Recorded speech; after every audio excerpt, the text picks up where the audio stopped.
Hi friends, welcome to my channel. AP వాతావరణ శాఖ నుంచి వెదర్ రిపోర్ట్ అయితే రావడం జరిగింది. ఏపీలో ముఖ్యంగా ఇవాళ రేపు ఏ జిల్లాల్లో వర్షాలు కురనున్నాయని తెలుసుకుందాం. అంతేకాకుండా ఆగస్టు మొదటి వారంలో బంగాళాఖాతంలో అల్పపీడనం ఏర్పడే అవకాశం ఉన్నట్లు వాతావరణ శాఖ అయితే తెలిపింది. దానికి సంబంధించిన వివరాలు కూడా అయితే తెలుసుకుందాం.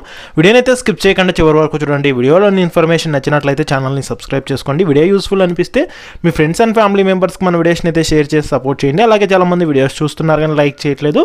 మీరు ఎన్ని లైక్స్ చేస్తే నాకు అంత సపోర్టివ్ ఉంటుంది, వీడియో కూడా ఎక్కువ మందికి రీచ్ అవ్వడం జరుగుతుంది. ఇక లేట్ చేయకుండా టాపిక్లోకి అయితే వెళ్ళిపోదాము. ఏపీలో రుతుపవన ద్రోణి అల్పపీడన ప్రభావంతో అక్కడక్కడ తేలికపాటి నుంచి మోస్తరు వర్షాలు కురిసే అవకాశం ఉన్నట్లు వాతావరణ శాఖ అధికారులు హెచ్చరికలు అయితే జారీ చేశారు.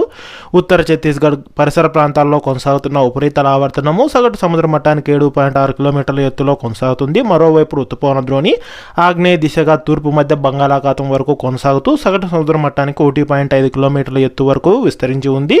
ఇక ఆగస్టు మొదటి వారంలో బంగాళాఖాతంలో మరో అల్పపీడనం ఏర్పడే అవకాశం ఉన్నట్టు విశాఖ వాతావరణ శాఖ అయితే కనుక హెచ్చరికలు అయితే జారీ చేసింది. ఇక ఉత్తర కోస్తా, దక్షిణ కోస్తా, రాయలసీమలో తేలికపాటి నుంచి మోస్తరు వర్షాలు ఒకటి చోట్ల కురిసే అవకాశం ఉన్నట్లు, బలమైన ఈదురుగాలు గంటకు 30 నుంచి 40 కిలోమీటర్ల వేగంతో వీచే అవకాశం ఉన్నట్లు వాతావరణ శాఖ అయితే తెలిపింది. ఇక ముఖ్యంగా ఏపీలో ఇవాళ పార్వతీపురం, అన్యం, అల్లూరి సీతారామరాజు, కోనసీమ, శ్రీకాకుళం, విశాఖపట్నం, అనకాపల్లి, కాకినాడ, తూర్పుగోదావరి, ఏలూరు, కృష్ణా, పశ్చిమ గోదావరి, ఎన్టీఆర్ జిల్లాల్లో అక్కడక్కడ పిడుగులతో కూడిన తేలికపాటి నుంచి మోస్తరు వర్షాలు కురిసే అవకాశం ఉన్నట్లు వాతావరణ శాఖ అధికారులు హెచ్చరికలు అయితే జారీ చేశారు.